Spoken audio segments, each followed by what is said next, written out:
voltando com o perfil de hoje, conversando com a maravilhosa atriz e cantora Lilian Valesca. Lilian, deixei uma pergunta para você. Com Tom e Vinícius, a dramaturgia entrou na sua vida de uma forma, digamos, definitiva. Felizmente também, né? Porque depois você veio fazer outros maravilhosos espetáculos. Como é que foi esse processo para você? Encarar esse lado atriz e você começou a estudar teatro? Como é que está desenvolvendo essa parte para você? Olha, infelizmente, eu nunca... Assim, depois que eu comecei, eu fiz o meu primeiro musical, depois eu fiz a Pequena Loja dos Horrores, depois fiquei na música, Sublimes, esses outros todos que eu disse, né, que fiz backing, e quando retornei, fiz Godspell, do Miguel. Maravilhoso espetáculo. Lindo, né? Lindo. Fiz aqui no Rio, substituindo a Gótia. Depois do Godspell, eu fiz a Ópera do Malandro. Também ótimo espetáculo. Ótimo, e obrigada, Senhor, até hoje eu não paro, Você não tenho férias. É a atriz dos musicais, a mulher dos musicais. Não tenho férias, assim, e é uma coisa que eu amo fazer. Mas como é que a dramaturgia vai para você? Você vai aprendendo Então, fazendo? a dramaturgia como é que acontece para você? Porque eu comecei no Godspell, tinha personagem, né, mas era tudo muito dividido como numa... Né, a historinha era bem costurada e bem dividido entre os atores, era mais música do que texto. E na Ópera do Malandro, eu abri a Ópera do Malandro, né, fazendo um dueto com Rony Marruda, e tinha muita movimentação, muita música, cantava o espetáculo inteiro, costurando o espetáculo de música, mas não tinha uma frase na hora das prostitutas com Duran. Não tinha muita coisa de fala. E cada musical que eu fui fazendo, eu ia aprendendo. O Daniel Herz também foi um grande professor. Eu fiz Otelo da Mangueira. E eu fazia uma tia velha, né, e tinha que ter a propriedade e a voz carregada e madura, né, de uma senhora. Eu sempre tive a voz muito leve, sempre dancei muito leve. Lilian, você tem que ter peso. Aí eu, mas por quê? Como assim? Aí ele e Vanessa, né, me pegavam assim separado e ficavam me descrevendo o personagem para eu poder assimilar aquilo. E foi uma escola, mas foi uma escola fazendo. Né? Nunca fui a fundo na dramaturgia, em tal, né, nesse estilo ou no outro estilo. E como no Tom e Vinícius também fazia, com o Thelma me ajudando, e ajudou bastante, Marcelo também, e o Daniel, que também foi diretor do Tom e Vinícius. E eu, graças a Deus, peguei diretores maravilhosos, João Fonseca no Tim Maia. Maravilhoso. Você também fez uma personagem bárbara, né? Você fazia a mulher do Tim Maia. Sim. Como era o nome dela? Janete. Por não ter uma formação acadêmica em teatro, isso te intimidou em algum momento? Sempre me intimidou. Lilian, você faz... Não, sou uma cantora de musical. Nunca falava, sou uma atriz, mas sempre agora tive não medo. Dá pra, agora não tive dá, medo, né? De falar. Não dá para dizer que você não é uma atriz, né? Agora não tem nem como você dizer que não é atriz. Foi a maior...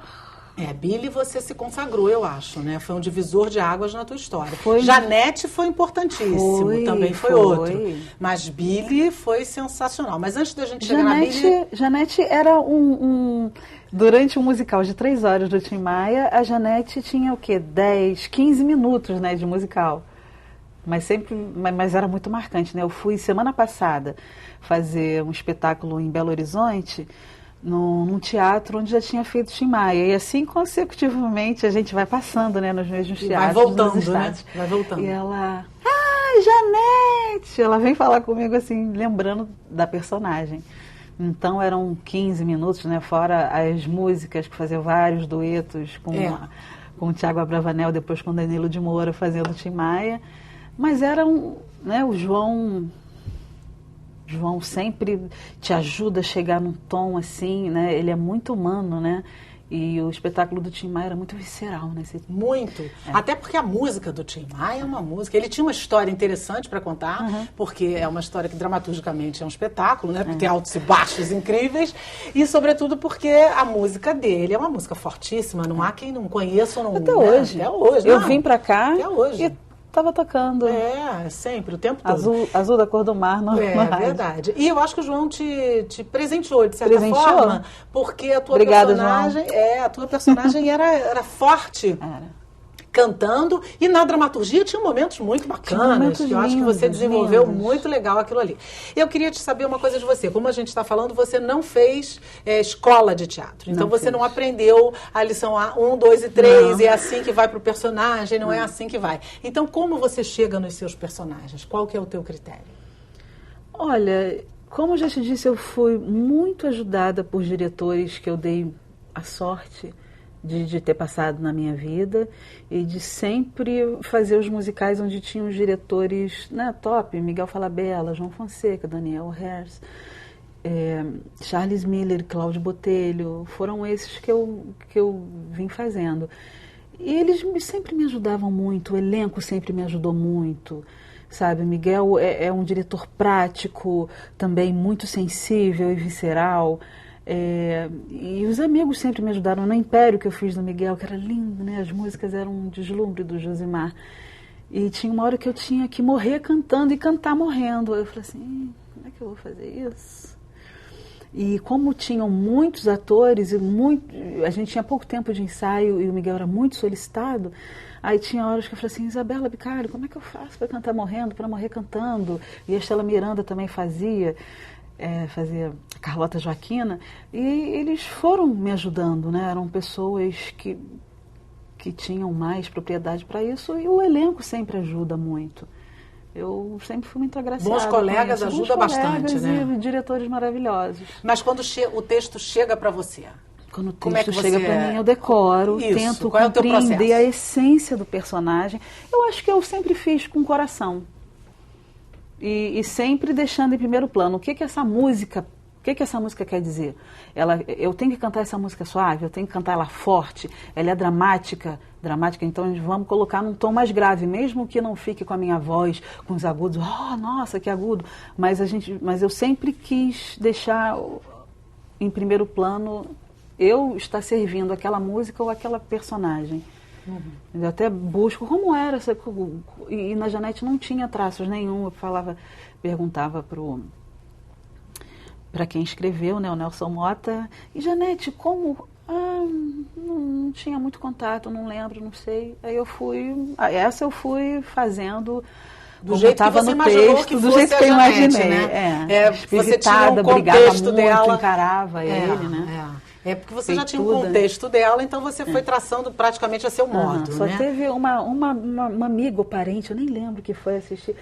Eu conhecia a Janete, ela chegava, ela cozinhava, ela fazia, acontecia, mas ela era magra. Ela fez esse comentário umas 4 vezes. Não, baixinha, e ela era magra. Tá bom, só isso que eu sei da Janete. E que não mudou absolutamente em nada na maravilhosa Janete que você construiu, né? E que ficou na memória de todo mundo, né? Pra gente a Janete é a sua, né? Ficou a sua Janete. Ô Lilian, nós estamos falando de uma pessoa que não nasceu no mundo artístico, como não veio do berço artístico que pudesse ajudar a abrir portas para você. Estamos falando de uma pessoa negra que não é comum no cenário artístico brasileiro, lamentavelmente. Lamentavelmente. Não é? Isso é fato. O percentual é muito pequeno. Muito pequeno ainda, né? Apesar da luta, enfim, de tantos atores e diretores. Que obstáculos você teve que suplantar para chegar onde você chegou e onde você está chegando? Olha, eu não sei se foi sorte misturado com talento e uma sensibilidade e amigos e pessoas que me fizeram chegar. Eu acho que foi um conjunto de coisas que eu não sei te dizer como, porque sempre tudo aconteceu tão rápido. Eu sempre, assim, estava fazendo Godspell, fiz teste, porque estavam precisando da própria do Malandro, fui eu, mas estão precisando de negra, não encontramos uma negra. No Brasil, no Rio de Janeiro, não encontrando uma negra para fazer. É até surpreendente essa fala, né? Aí já estava assim, bem em cima. Aí fui eu fazer o teste lá com o Charles e com o Cláudio. Aí cantamos folhetim, eu e Flávia Santana, que é minha amiga até hoje. Aí passei, fiz a ópera e fui fazer as Robertas e fiz o Otelo da Mangueira, que o diretor era o Daniel também. E faço um atrás do outro, graças a Deus, sou Mas solicitada. Não, sim, claro, você é muito competente. Mas eu digo assim, você não teve que suplantar obstáculos por ser negra? Você sente isso, algum tipo de preconceito quando as pessoas sabem que você é uma atriz? Você sofre esse tipo de coisa? Isso existe realmente? Olha, tem algumas ignorâncias que eu acho que eu não dou a menor bola e jogo fora.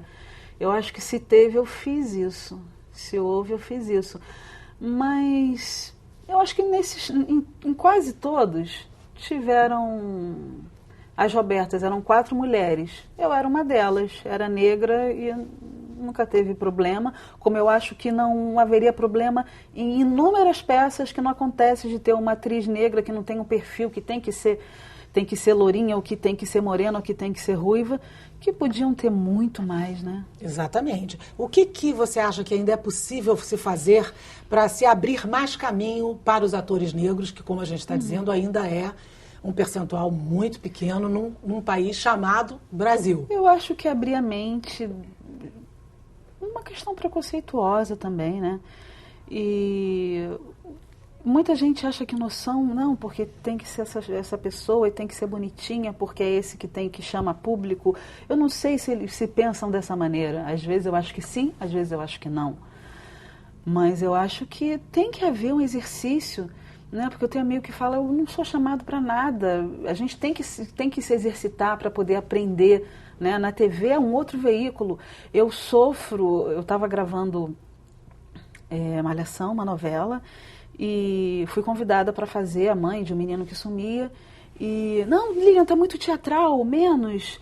É um veículo diferente. Você tem que estudar, você tem que praticar. Mas você acha que os atores negros que estão começando são tímidos para chegar lá? Isso? Não é uma questão dos que estão começando. Tem muitos por aí que não têm chance. Não são só os novos. Mesmo quem já está no caminho? Tem muitos que estão no caminho. Esse meu amigo tem o quê? 30 e poucos anos. E não tem muita chance. Aí faz um trabalho mais ou menos, porque tem outros, que não precisa citar o nome, galãs que começaram que eram muito mais ou menos e hoje em dia são ótimos atores. Né? Porque teve exercício. Né? Muitos correm atrás e fazem aula de teatro. Como tem muitos negros que fazem aula de teatro, não conseguem, às vezes conseguem fazer um personagem pequeno e não conseguem fazer uma coisa maior, né? Um personagem maior, não tem uma chance. Uhum. E o que mais te incomoda nessa questão do racismo que o brasileiro ainda insiste em ter? A falta de amor, né? Eu acho que a base de tudo e a razão de ainda ter esse tipo de coisa é a falta de amor. É verdade, de compreensão, né? Sexo e as Negras ajudou esse processo? Ajudou a melhorar isso? Significou o que na tua carreira? Significou muita coisa na minha carreira. Eu era uma das 4, né, protagonistas. Teve uma parte negativa até de alguns de movimento negro que não compreenderam o título que o Miguel colocou, que a mim não agredia. E o texto era sempre favorecendo, né? Eram heroínas negras que... Algumas estavam, as 4 eram de uma comunidade, uma venceu na vida porque era inteligente, conseguiu uma bolsa, estudou e fez faculdade, ia ter uma continuação, ela ia ser uma mulher super bem sucedida. Eu fazia uma avó, uma mãe que tinha os meus dilemas, mas sempre tinha um final feliz, um desfecho feliz, ou com a filha regenerando, ou com a neta ensinando o caminho para a neta, ou com o marido, que o Brida fazia meu marido como, né, era um traficante, e ela cedendo, né, e dizendo, ó, dá para sobreviver e viver cedendo a essas coisas. Né? E por que você acha que teve uma reação contrária? Preconceituosa, porque acharam que o Miguel estava fazendo um trocadilho que era o sexo e as negras que estavam juntando, e como existe, né, a razão das negras serem associadas sexualmente, porque mulher negra, com outros papos que eu acho que nem é bom falar, porque eu mesma não estava compreendendo tanta raiva. Quando, na verdade, a história era para mostrar um outro lado. Mas, assim, ela tinha esse título, elas não gostavam do título e não assistiam os episódios. E algumas com que eu consegui falar e responder na internet, eu falava, olha, o texto é esse sim, é um trocadilho de Sex and the City, porque são 4 amigas. A razão é essa. E sexo, sim, porque todas elas, toda mulher gosta de sexo, né? Faz parte da vida. É. A gente falou até junto, né? É tão óbvio, né? E por que falar? É um preconceito, né? Não pode falar de sexo. Sexo existe. Senão não estaríamos aqui. E você acha que o tiro saiu pela culatra ou, de certa forma, o saldo foi positivo? Foi um tiro no pé de certa forma, porque tinha o quê? 80% de um elenco negro, né, contratado, ia ter segunda, terceira temporada. Tem muita gente que me para na rua até hoje, poxa, mas não vai voltar, era tão legal, era tão divertido, tinha música no fim, era maravilhoso aquele formato de programa. Fala com o Miguel. Eu falei assim, fala, manda cartinha. Né, porque a gente fala, e até ele ficou tão triste depois de... Assim, ele deu várias entrevistas falando sobre isso. E eu lembro como se fosse hoje, um jantar, nós 4, o Miguel, e ele falando assim, esse programa é para levantar, é para subir a autoestima da população negra brasileira. Porque ele é rodeado, ele é criado, ele é cuidado pela Maria, na casa dele, pela Nieta, nos teatros, que é a camareira dele. São mulheres guerreiras negras, as quais ele se inspirava para fazer os personagens. Na verdade, a gente quer dizer, então, que a gente tem que continuar esmurrando, é isso, né? Tem que continuar batendo para chegar lá, né? Lamentavelmente. Porque na verdade, se pensou que seria uma série que ajudaria muito a essa questão de se quebrar esse paradigma do preconceito. Esse lado negativo, e teve um lado positivo nas comunidades que a gente ia fazer externa, que a gente ia gravar. As menininhas negras, assim, a autoestima, eu via no que o Miguel falava, eu quero aumentar a autoestima. Elas... o seu cabelo é tão bonito, e a gente sempre com cabelo, né, natural, mas é igual o seu cabelo, a gente é igual, ó. E elas, sabe, era um amor, era uma coisa com a gente, e elas se viam na gente dessa maneira, né, da sociedade não comercial. Não tem comercial. Porque a gente precisa se ver como a gente é, né? Exatamente. Até para você se assumir como pessoa, você primeiro tem que saber a sua identidade, né? E como diz o poeta, cabelo duro é preciso para ser você crioulo, não é? E com se quiser alisar também, eu já alisei o meu, já usei trança. Isso aí, a gente é livre para fazer o que quiser, mas não pode negar de onde a gente está, quem a gente é, né? Você fez muitos musicais, a gente já falou vários aqui. E você fez um que você protagonizou, que eu acho que foi um divisor na sua história, que foi a Billie Holiday. Você vai contar muito pra gente sobre isso daqui a pouquinho, porque a gente vai fazer agora mais um rápido intervalo e a gente volta com mais Lilian Valesca pra você. Você não vai perder, é claro, é rapidinho, a gente volta já já, não sai daí não.